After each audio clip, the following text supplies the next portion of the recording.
10 दिन हो गए। तो हमारी ज़िंदगी में कुछ ऐसा हुआ, कुछ ऐसा हादसा हुआ कि पापा की टांग टूट गई, मेरे पिताजी की टांग टूट गई, ठीक है। और टांग यहाँ से टूटने की वजह से मैं तो यहाँ था और पापा जी चंडीगढ़ में थे, तो टांग टूट गई।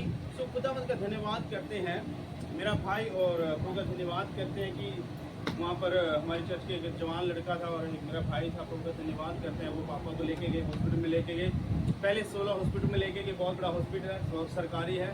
तो वहाँ पर लेके गए, उसने थोड़ा माड़ा मोटा प्लास्टर किया कर दिया और कहा कह रहे हैं कि भी हमारे पास बड़ी मशीनें नहीं हैं और इसका लेज़र सर्जरी ऑपरेशन होगा, और कह रहा है हमारे पास नहीं है। कह रहा आप ऐसा अगर उसको पीजीआई ले जाइए। उन्होंने पीजीआई रेफ़र कर दिया, चंडीगढ़ की जो सबसे बड़ी पीजीआई इसमें रेफ़र कर दिया।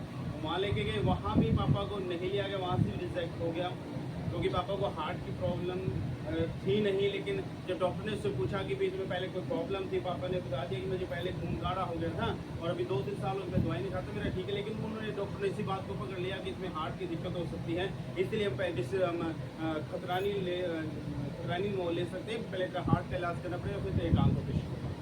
वहाँ समस्या खड़ी होगी कि हम नहीं लेंगे, तो वहाँ से भी उन्होंने मना कर दिया कि नहीं हम ऐसे नहीं लेंगे। वहाँ से रेफर के फिर बत्ती हॉस्पिटल लेके गए, वहाँ लेके गए, वहाँ से भी रिजेक्ट हो गया। वहाँ भी सरकारी था, वहाँ भी कहने लगे, बत्ती हॉस्पिटल में भी सरकारी का बहुत बड़ा हॉस्पिटल है, वो भी कह रहे कि भाई तुम नए वापस पीजीआई से रेफर करा के यहाँ क्यों आए, इसका इलाज वहीं पे होगा। तो उन्होंने भी लेने से मना कर दिया जी। तो बड़ी प्रॉब्लम हो गई, बड़ी टेंशन होगी। प्रभु के धन्यवाद के, और इतने में मैं पहुँच गया बत्ती हॉस्पिटल में। जब वो थे 5 बजे की बात थी, 5 साढ़े 5 बजे की मैं पहुँच गया वहाँ पर। और प्रभु का धन्यवाद करते वहाँ पर जाकर जाके बात करते कि ऐसे बात है। सो खुदावन का धन्यवाद कि हम सारे सोचने लगे कि भाई जितने सरकारी हॉस्पिटल थे वो तो सारे रास्ता बंद हो चुका, फिर कहाँ लेके जाएंगे। तो प्रभु का धन्यवाद करते हैं, परमेश्वर ने अनुग्रह किया, प्रभु को याद किया हमने। और प्रभु को याद किया तो इतने में एक भाई आया एम्बुलेंस वाला, और आकर उसने हमसे बात किया, भाई साहब क्या प्रॉब्लम है। मैं क्या भाई प्रॉब्लम क्या यार, ऐसे बात है। तो कह रहे चलो कोई नहीं कि मैं एक हॉस्पिटल में लेके चलता हूँ, और बहुत बढ़िया हॉस्पिटल है। और वहाँ पर ना तुमसे कुछ पूछेंगे, ना कुछ, ना हार्ट का इलाज करेंगे, ना कुछ करेंगे, सीधा डायरेक्ट ऑपरेशन कर देंगे। चलो ये तो बड़ी अच्छी बात है। प्रभु के धन्यवाद कि हम वहाँ पर गए, और परमेश्वर का धन्यवाद करते हैं। जिंदगी में पहली बार मैंने भी ऐसा अस्पताल देखा।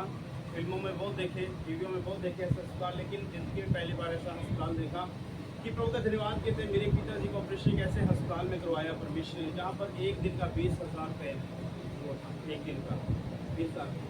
हालेलुया। और ऐसी फैसिलिटी पिताजी को दिलवाई, पापा ने ऐसी फैसिलिटी दिलवाई कि सारा सब कुछ हॉस्पिटल वालों ने किया।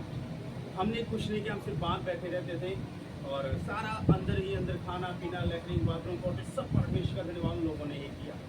और परमेश्वर का धन्यवाद, जितना पैसा सरकारी हॉस्पिटलों में लगना था उतने ही पैसे में वहाँ हुआ हमारा। हालेलुया। जितना सरकारी में खर्चा था उतना ही वहाँ आया हमारा। इनके परमेश्वर क्या नहीं कर सकता था, ये परमेश्वर की इच्छा थी, योजना थी कि उतने ही पैसे में वहाँ पे इलाज होना सरकारी में। लेकिन वहाँ पर इतनी देख रेख नहीं होनी थी, इतनी फैसिलिटी नहीं मिलती, इतनी सुविधा नहीं मिलती, इतने अच्छे से इलाज नहीं होता। लेकिन प्रभु ने सारी की सारी फैसिलिटी, सारी बोले अच्छे से पिताजी को करवाया, अच्छे बड़े एक अच्छे लग्जरी हॉस्पिटल के पिताजी का इलाज कराया परमेश्वर। हालेलुया। तो परमेश्वर कुछ भी करता है अपने बच्चों के लिए, वो कुछ भी कर सकता है ना। तो हमारी हर जरूरत और शब्द को पूरा करने वाला परमेश्वर है, कदम कदम हमारा साथ देने वाला परमेश्वर है। और हम परमेश्वर पर ही भरोसा रखते हैं, और परमेश्वर विश्वास रखकर वही हमारे हाल बंद करना चाहते हैं। हालेलुया।